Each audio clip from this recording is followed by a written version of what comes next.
വൈപ്പിൻ മണ്ഡലത്തിലെ ഇറിഗേഷൻ പദ്ധതികൾ സമയബന്ധിതമായി പൂർത്തിയാക്കാൻ കർശന നിർദ്ദേശം. ടോണി ചമ്മണി എംഎൽഎയുടെ നേതൃത്വത്തിൽ ചേർന്ന അവലോകന യോഗം നിർമ്മാണ പ്രവർത്തനങ്ങളുടെ പുരോഗതി വിലയിരുത്തി.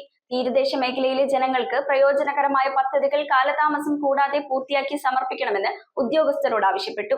വൈപ്പിൻ നിയോജക മണ്ഡലത്തിലെ ഇറിഗേഷൻ വകുപ്പിന്റെ വിവിധ പദ്ധതികൾ സമയബന്ധിതമായി പൂർത്തിയാക്കാൻ നടപടി. മണ്ഡലത്തിൽ നിലവിൽ നടന്നുകൊണ്ടിരിക്കുന്ന വിവിധ നിർമ്മാണ പ്രവർത്തനങ്ങളുടെ പുരോഗതി വിലയിരുത്തുന്നതിനായി ടോണി ചമ്മണി എംഎൽഎയുടെ നേതൃത്വത്തിൽ അവലോകന യോഗം ചേർന്നു. പദ്ധതികൾ നേരിടുന്ന തടസ്സങ്ങളും യോഗത്തിൽ വിശദമായി ചർച്ച ചെയ്തു. തീരദേശ മേഖലകളിലെ ജനങ്ങൾക്ക് ഏറെ പ്രയോജനകരമായ പദ്ധതികൾ കാലതാമസം കൂടാതെ പൂർത്തിയാക്കി ജനങ്ങൾക്ക് സമർപ്പിക്കുന്നതിനാവശ്യമായ നടപടികൾ സ്വീകരിക്കണമെന്ന് എംഎൽഎ ഉദ്യോഗസ്ഥർക്ക് കർശന നിർദ്ദേശം നൽകി. വിവിധ പ്രവൃത്തികളുടെ പുരോഗതി റിപ്പോർട്ടുകളും തുടർ നടപടികളും ഉദ്യോഗസ്ഥർ യോഗത്തിൽ അവതരിപ്പിച്ചു. Elamkunnapuzha panchayat president Bernard Benny, irrigation വകുപ്പ് executive engineer Abbas, assistant executive എഞ്ചിനീയർമാരായ കുമാരി സിന്ധു, ബിന്ദു, ഞാറയ്ക്കൽ അസിസ്റ്റന്റ് എഞ്ചിനീയർ അഞ്ജു എന്നിവരും യോഗത്തിൽ പങ്കെടുത്തു. News bureau, Vypin. റിങ്ങുകൾ 1 ഗ്രാമിൽ തുടങ്ങുന്ന മാലകൾ, നെക്ലസുകൾ 9,000 രൂപ മുതൽ ഡയമണ്ട് നെക്ലസുകൾ 1 ലക്ഷം മുതൽ ആരംഭിക്കുന്ന വെഡിംഗ് സെറ്റുകൾ.